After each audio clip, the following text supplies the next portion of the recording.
Hello, welcome to my channel. Before proceeding to study, please subscribe to my channel.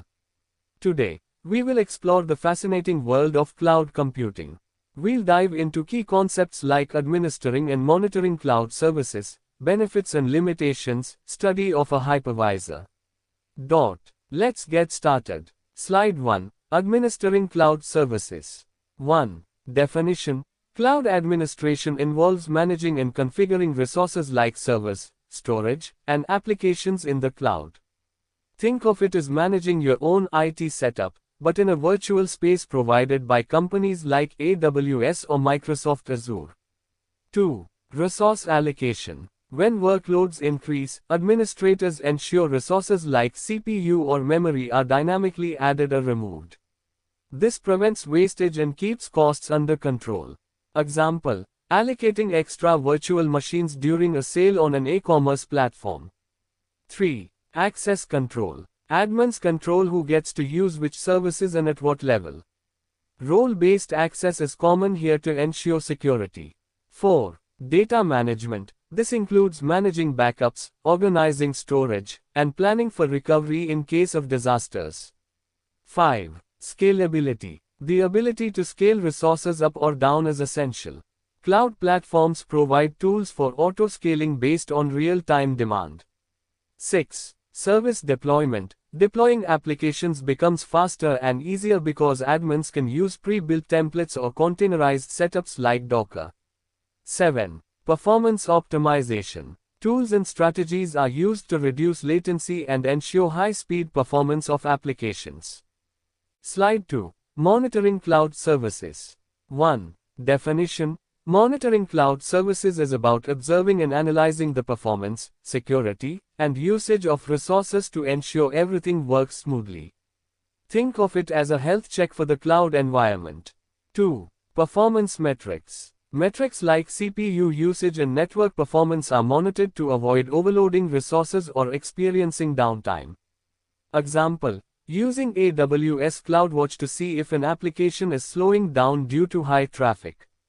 3. Uptime monitoring. Uptime is critical for businesses. Monitoring tools alert admins immediately if a server or service goes down. 4. Log analysis. Logs contain records of what's happening on a system. By analyzing logs, administrators can troubleshoot issues or detect security breaches. 5. Security monitoring. Monitoring tools scan for unauthorized access or unusual activity to prevent attacks. 6. Cost monitoring. Monitoring tools help track how much you're spending and identify underutilized resources to save money. 7. Automation. Advanced tools like New Relic and CloudWatch automate monitoring, providing real-time alerts and insights. Slide 3. Benefits of administering and monitoring cloud services. 1. Improved efficiency. Proper resource allocation avoids over-provisioning, ensuring efficient operations without unnecessary costs. 2. Enhanced security. Real-time alerts for vulnerabilities ensure immediate action, reducing risks. 3. Better performance. Continuous monitoring identifies potential issues before they become major problems, maintaining smooth service. 4. Scalability. Admins can adjust resource levels based on demand, ensuring consistent user experience during traffic spikes. 5. Cost management. Monitoring identifies unused or underused resources, which can be shut down or repurposed to save costs. 6. Automation. Automating tasks like scaling or patch management reduces manual effort, allowing admins to focus on critical tasks. 7. Proactive troubleshooting. Monitoring tools provide insights to solve problems even before they impact the end user. Slide 4. Limitations of administering and monitoring cloud services. 1. Complexity. Managing diverse cloud services requires a deep understanding of multiple tools and platforms. 2. Security challenges. Despite monitoring, staying ahead of sophisticated attacks is an ongoing battle. 3. High costs. Advanced tools and skilled personnel can be expensive, especially for smaller businesses. 4. Latency issues. Real-time monitoring tools sometimes introduce slight delays in processing. 5. Data overload. The sheer volume of metrics and logs can be overwhelming without proper filters. 6. Vendor lock-in. Companies may find it difficult to switch providers due to reliance on specific tools. 7. Downtime risk. Poor administrative decisions, like misconfiguring services, can lead to outages. Slide 5. Introduction to hypervisors.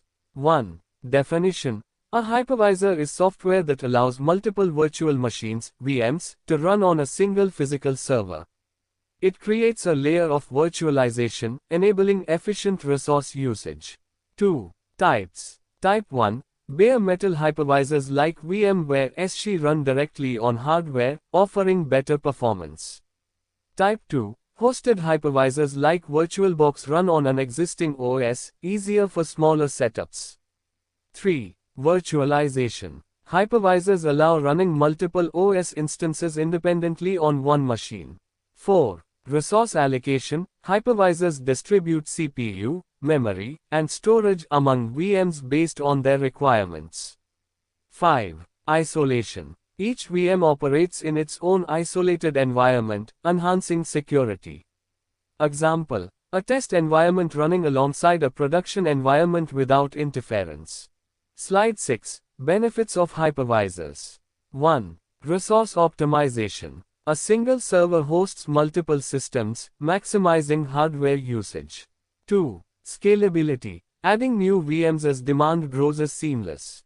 3. Cost efficiency. Reduces physical hardware requirements, saving money.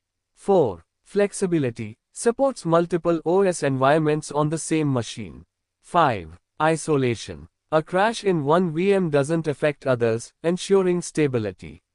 6. Easy backup and recovery. Snapshot functionality makes disaster recovery faster.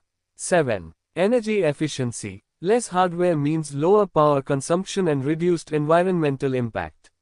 Slide 7. Limitations of hypervisors. 1. Performance overhead. Virtualization consumes extra resources, impacting performance for high-demand tasks. 2. Security risks. If a hypervisor is compromised, all VMs may be at risk. 3. Complex management. Setting up and managing VMs requires skilled administrators. 4. High initial cost. Enterprise-grade hypervisors like VMware SC have significant licensing fees. 5. Resource contention. Multiple VMs on the same hardware can compete for limited resources. Slide 8. Study of a popular hypervisor, VMware SC. 1. Type. VMware SC is a Type 1 hypervisor, meaning it runs directly on hardware for better performance. 2. Features. Supports advanced features like live VM migration. Provides strong security with encryption options. 3. Management. Integrated with VMware vCenter for centralized control of multiple servers.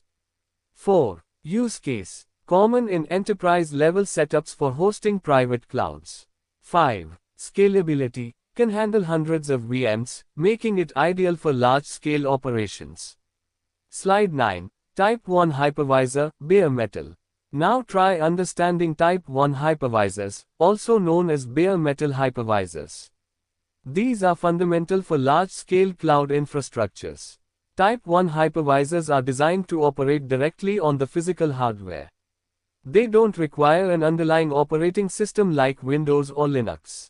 Instead, they act as the primary operating system themselves, controlling the hardware and managing virtual machines. This is why they're called bare metal hypervisors. They run right on the metal, so to speak. Key features. 1. Direct hardware access. Since Type 1 hypervisors communicate directly with the hardware, they avoid the overhead of an operating system, making them extremely efficient. This is why they're used in performance-critical environments like data centers. Example: think of VMware SC running on a physical server to manage multiple virtual servers. 2. High efficiency. The absence of an intermediate OS ensures that resources are used optimally, which is critical when you are managing dozens or even hundreds of virtual machines. 3. Strong isolation. Virtual machines are completely isolated from each other. This means that if one VM crashes or is compromised, it doesn't affect the others, making it highly secure. 4. Enterprise use. These hypervisors are the backbone of enterprise cloud infrastructures. They provide the stability and scalability required for managing thousands of users and workloads. 5. Scalability. Type 1 hypervisors are built to scale, supporting a large number of virtual machines with ease. This is crucial in cloud environments, where demands fluctuate constantly. 6. Hardware compatibility. One limitation is that they often require specific hardware configurations. This can be a challenge for smaller organizations.